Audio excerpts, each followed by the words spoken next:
నమస్తే అండి. నేను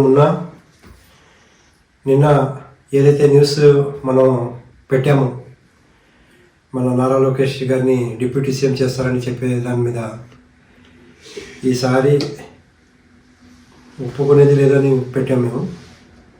ఈసారి తగ్గేదే లేదు అని. అది నిజంగా మేము తగ్గలేదు, అట్నుంచే తగ్గాల్సి వచ్చింది. అధిష్టానం నుంచి పిలుపు వచ్చిందంట, ఈ టాపిక్ మీద ఎవరు మాట్లాడకండి అని. ఈసారి మనం గెలిచాం, చాలా హ్యాపీగా ఉంది. ఈసారి జన సైనికులు చాలా గట్టిగా పోరాడారు. ఇదంతా ఆలోచిస్తే ఒకటే అనిపిస్తుంది, మన అధిష్టానంకి తెలవకుండానే ఈ న్యూస్ అంతా ప్రతి ఒక్కరు ఏ వచ్చినట్టు అది చెప్పేస్తారా. ముందు మహాసేన రాజేష్ స్టార్ట్ చేశారు, తర్వాత ఏబిఎన్ ఆర్కే గారు, తర్వాత డిబేట్లో రఘురామకృష్ణరాజు గారు, తర్వాత పిఠాపురంలో మన వర్మ గారు, తర్వాత ఇలాగ ప్రతి ఒక్కరు టీడీపీ క్యాడర్ నుంచి చాలామంది ఇలాగే మాట్లాడుకుంటూ వెళ్ళారు.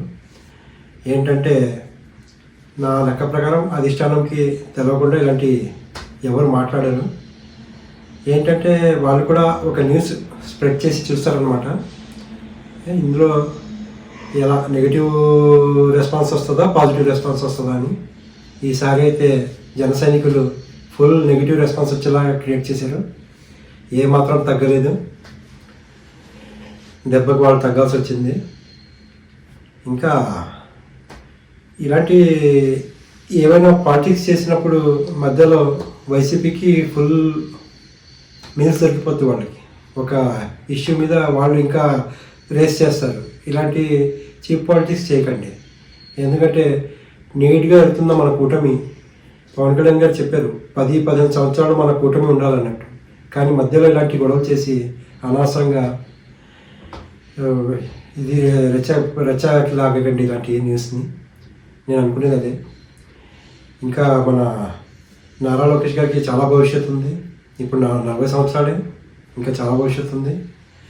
ఇంకా ముందు ఐటీ మీద దృష్టి పెట్టి ఇప్పుడు తావస్ వెళ్ళారు కాబట్టి అక్కడ మన కంపెనీలు తీసుకొచ్చి అందులో పేరు సంపాదించండి. చాలా భవిష్యత్తు ఉంది మీకు. ఇంకా ఏంటంటే ఇక మన పవన్ కళ్యాణ్ గారు డిప్యూటీ సీఎంగానే కరెక్ట్గా యాక్సెప్ట్ అయ్యారు. అతను కరెక్ట్ ఉంది. ఇప్పుడు ఈ పాలిటిక్స్ ఇలాగే నడవనివ్వండి. ఏంటంటే నేను తలుచుకునేది అదే. ఎందుకంటే మధ్యలో ఎవరు దూరకుండా నీట్గా నడవాలన్నది నా ఉద్దేశం. ఓకే, ఎట్టి పరిస్థితుల్లో మన చంద్రబాబు నాయుడు గారు తెలుసుకొని ఎగిరి అవ్వకుండా ఎక్కడికక్కడ కామ్ చేశారు. చాలా గొప్పతనం. ఎందుకంటే చాలా మంచి పని చేశారు. లేదంటే చాలా డ్యామేజ్ అయ్యేది టీడీపీ పార్టీ. ఇది చెప్పాలనుకుని చేశాను. చాలా హ్యాపీగా ఉంది ఇప్పుడు. ఎందుకంటే ఆల్రెడీ చాలా తగ్గారు మన పవన్ కళ్యాణ్ గారు. ఇంకేం తగ్గరు. ఇలాగే పోరాడుకుంటూ వెళ్దాం. మనం ఇలాగే ఫైట్ చేద్దాం. ప్రతిసారి నెక్కుదాం. మనం సపోర్ట్ చేయండి, లైక్ చేయండి, సబ్స్క్రైబ్ చేయండి. Thank you.